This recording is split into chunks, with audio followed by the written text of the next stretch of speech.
അവശതകളെ തുടർന്ന് ഇന്ന് രാവിലെയാണ് ആശുപത്രിയിൽ പ്രവേശിപ്പിച്ചത്. ആശുപത്രിയിൽ എത്തി അല്പസമയത്തിനകം അദ്ദേഹത്തെ വെന്റിലേറ്ററിൽ പ്രവേശിപ്പിക്കുകയായിരുന്നു. അസുഖബാധിതനായിരുന്നുവെങ്കിലും പൊതുപരിപാടികളിൽ സലീം കുമാർ പങ്കെടുത്തിരുന്നു. നടൻ സലീം കുമാർ അന്തരിച്ചു. കൊച്ചി അമൃത ആശുപത്രിയിൽ ചികിത്സയിലിരിക്കെയാണ് അന്ത്യം. അവശതകളെ തുടർന്ന് ഇന്ന് രാവിലെയാണ് ആശുപത്രിയിൽ പ്രവേശിപ്പിച്ചത്. ആശുപത്രിയിൽ എത്തി അല്പസമയത്തിനകം അദ്ദേഹത്തെ വെന്റിലേറ്ററിൽ പ്രവേശിപ്പിക്കുകയായിരുന്നു. അസുഖബാധിതനായിരുന്നുവെങ്കിലും പൊതുപരിപാടികളിൽ സലീം കുമാർ പങ്കെടുത്തിരുന്നു.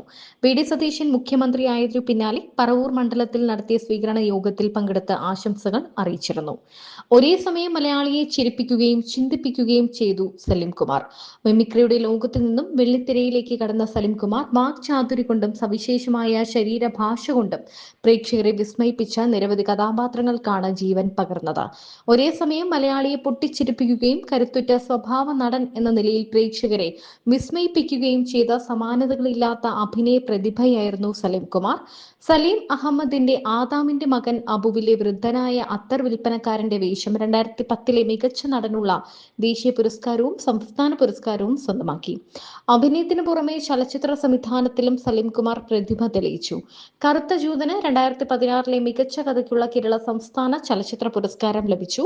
കമ്പാർട്ട്മെന്റ്, ദൈവമേ കൈതൊഴാം, കേക്കുമാറാകണം എന്നീ ചിത്രങ്ങളും സലീം കുമാർ സംവിധാനം ചെയ്തു. ഈശ്വര വഴക്കില്ലല്ലോ എന്ന പേരിൽ ആത്മകഥാപരമായ കുറിപ്പുകളും രചിച്ചു. സുനിതയാണ് ഭാര്യ. ചന്തു, ആരോമൽ എന്നിങ്ങനെ 2 മക്കളാണ്.